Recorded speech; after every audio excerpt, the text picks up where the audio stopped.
Hello everyone, welcome back to my new homeschooling channel. I am Shannon. If you are new here, I am a homeschool mom of 8 children. I have 7 kids that are still living at home, and they range in ages from 6, almost 7, all the way up to 16. And then my oldest child is 19, and she lives in a different state with her husband, so she doesn't live here with us anymore. But I've got 7 students in my homeschool this year. My 3 oldest are 11th grade, 9th grade, and 7th grade. And then I have 6th grade, 5th grade, 3rd grade, and 1st grade. I'm 4th grade. I believe that's all of them. So I've got 7 kids total in my homeschool. And I wanted to just give you a little tour of my homeschool planner and how I plan and use my planner for my kids. Now, my older 3 kids, who are 11th grade, 9th grade, and 7th grade, they work totally independently.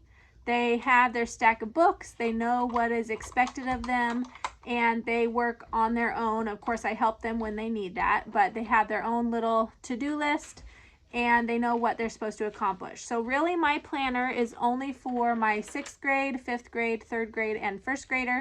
And that is because I still have to help them a lot with either their math or their language arts or their reading. And then we also do our history and part of our science and our Bible time together at the table. So we have some group work that we do at the table together. And so that's why I have this planner.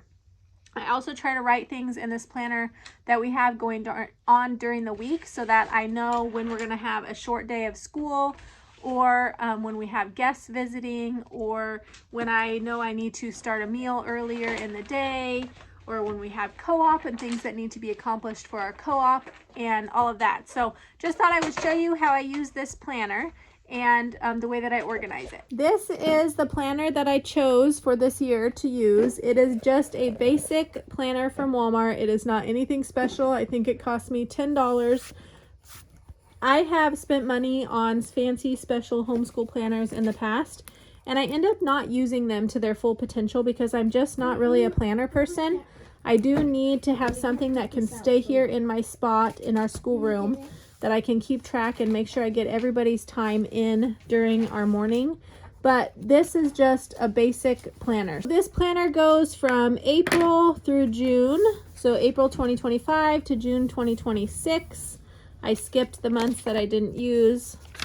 And then on this page is where I did some planning for our homeschool. I was trying to figure out what curriculum everyone would need. I also wrote down what things I needed to print because I purchased a lot of our curriculum on PDF and then I printed off the answer keys that I needed to print because I was making a mom binder and I wanted to have all those answer keys in there. But this is just basically my thoughts of laying out what curriculum each student would use for the year. I did a lot of erasing on this page, a lot of moving things around until I finally figured out what I wanted and what everyone would be doing. The next page is more of my thinking. This is just a thought process of me figuring out curriculum and what we were going to use. And then I skipped quite a few pages until we got to this is a packing list for a vacation we went on. I just use these pages randomly as I need them. Skipped quite a few until we got to the days that I actually was going to be using this planner. So this is in July before we started school. Some of the things that I was doing, we had VBS during the week, some of the food I was cooking, some of the business things that needed to be done. I was using this to keep track of all of that. So this is the first week of our school, and I was just trying to figure out how I wanted to lay this out as we started. So our first day was a very gentle start to our day. I did Bible, math, language arts, and our read aloud, and then just wrote down what I wanted to make sure everybody knew. Went through our books, gave out checklists, and told expectations. And then I had the younger kids put their pages into their binder. The next day is when we really started our work. So you can see this is most of our group work here. These bottom things were for my older kids, and I still have to fit those in. I haven't quite yet figured out when to do those or how to fit them in. So we'll see if that happens this semester, if I try to make it work for next semester. But I started trying to do everything because I wasn't sure how our schedule would work out. So this has all of our subjects here, and then I continued that for the first week. I think I just tried to fit in everything in the day, and then realized that was not going to work, and I needed to figure out some kind of loop schedule. So I have that figured out now. I'll show it to you in a minute. This is the way that I keep track of which child has done these subjects: math, language arts, and reading. These are our core subjects. I want to try to get these done every single day. So I keep a checklist, and I just ask the kids, did you do this? Did you do this? Most of them I help with language arts. The younger kids read to me, and then we also have math. And so I just write that out on every day, check off when they are finished, and that way I know what work still needs to be completed. So once our first week was over, I decided we needed to do a loop schedule a bit. So I spaced out our subjects, and so now we've only got the subjects that we do for that day. So we've got our Bible time, one of our history readings, our science. We do science 2 days a week. And then we do our geography this day and another day, which is going to change soon because co-op will be starting. So I've kind of got a loop schedule going, which I'm still trying to figure out as the year goes on. So this is just some encouragement that you don't have to have it all figured out right whenever you start your schoolwork. Just start and you will figure things out as your days go along. We are already on week 4 of school now, and this is this week. We have not gotten this done, and it's Tuesday, so we've not gotten any of our group work done from yesterday. We did do our independent work. We've done our independent work today. We're still going to work on trying to accomplish both of these group works so that we can get those checked off. Whenever I miss a day, sometimes depending on what is on that day, I will just completely skip it. We will move on. But if I feel like I'm able to make up for it and squeeze it all in, I try to do that because I do want to completely read the books that we have, and I know that the kids enjoy some of those things.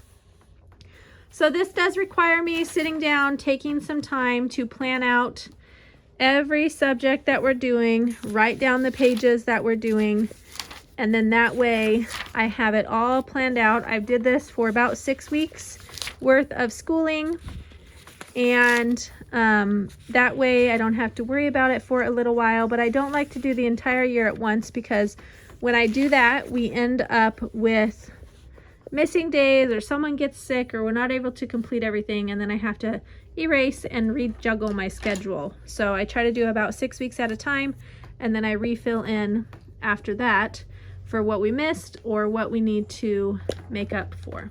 This planning system is really easy to do with like a composition notebook. I used a composition notebook for a long time. Using just this planner makes it easy to have the dates already written on there. So all I have to do is fill in with what we'll be doing for the year. But when I'm looking for a planner, I know that I need a big one because I have a lot to write in there sometimes. And I like to have a big space for each day so that I have a lot of room to write in. And sometimes I will even write down anything special that we did that wasn't necessarily on my schedule for schoolwork. I will fill in and just write a quick note that we did this thing, like Kendon, for an example, behind me. He's been working on building himself a crossbow. He's still working on that, so that is something I could write in. Kendon's been building a crossbow. And I started doing this because when all of my kids were younger and things were much more chaotic, I felt like I was not accomplishing anything during our school time.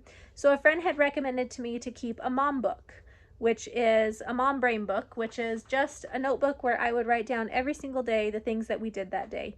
And then I could look back and see all that we had accomplished. And it just helped me to feel more confident and more settled in our homeschooling and what we were actually doing. So I hope that this was helpful for you to have a peek through my homeschooling planner as a large family mom. If you have any comments or questions, leave them down below, and I'll see you guys on the next video. Bye-bye.